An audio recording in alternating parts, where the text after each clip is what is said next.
My phone buzzed in my pocket during a dull meeting, numbers droning on, heads nodding in rhythm. I ignored it at first, but it kept vibrating, insistent, pulling my attention. A glance at the screen showed 87 missed calls, all from my mother's number. I didn't pick up. The dead don't call, and the living don't deserve my time anymore. My wife used to run her fingers along my arm when sleep wouldn't come, saying I grounded her, called me her anchor. My brother, Caleb, swore I was the only one he'd trust with his life. Family gatherings, holiday mornings, birthday cheers. Those moments felt real, warm, unbreakable. I'd have torn the world apart for them. They tore me apart instead. It started small. A whiff of perfume I didn't recognize, sharp and cloying, not mine. Caleb started dropping by our house too often, lingering too long, his ease in my space too natural. Her laughter around him shifted. Too bright, too brittle, like she was hiding something her eyes already betrayed.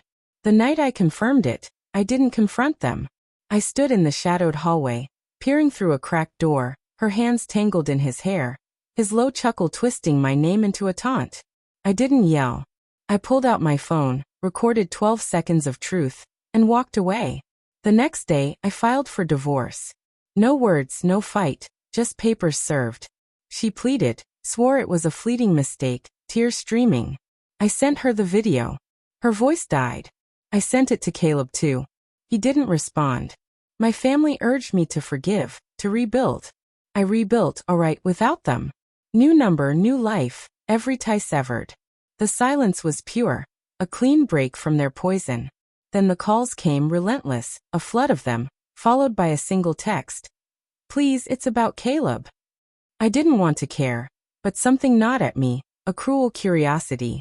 I called back. Caleb was in the hospital, car wreck, drunk, no seatbelt, clinging to life. They said he was asking for me.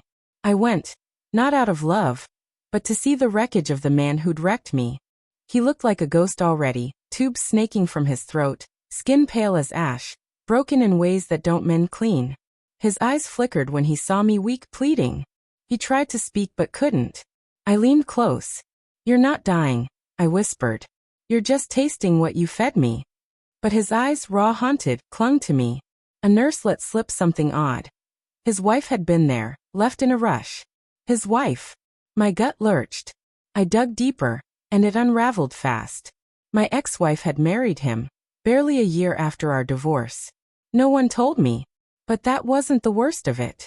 She'd moved on again, snared a tech mogul, older, richer, married. Caleb was just a stepping stone. His crash fueled by her betrayal, his guilt, his spiral. I didn't forgive. I acted. I tracked down the mogul's wife, sent her everything, photos, receipts, messages Caleb had kept on a hidden phone. She erupted, filed for divorce, and the scandal broke wide open. Headlines screamed, Tech Titan's affair with brother's ex-wife. The press devoured it. Then I turned to Caleb. When he was stable, I had a folder delivered to his hospital bed. Her divorce papers, a note she'd written to her new lover, calling Caleb pathetic, a fool who thought he'd won her. I wanted him to see it, to feel the weight of her betrayal like I had. My parents called when the story hit, said they were horrified. I told them they didn't get to feel horror. That was for those who still had something worth saving. They kept calling. I let it ring, one call, then 10, then dozens. Closure didn't crash like a storm. It settled in the quiet after. I sat in my apartment, whiskey in hand, watching the news dissect their ruin. No anger, no grief, just calm, the kind she once said I gave her. Ironic. She shattered it chasing more. Now Caleb's lost it all, his career, his home, his name. She's gone, leaving chaos in her wake as always. Me? I've built something solid alone. When my phone glows with an unknown number, I let it hum, let them wonder. Silence speaks louder than words ever could.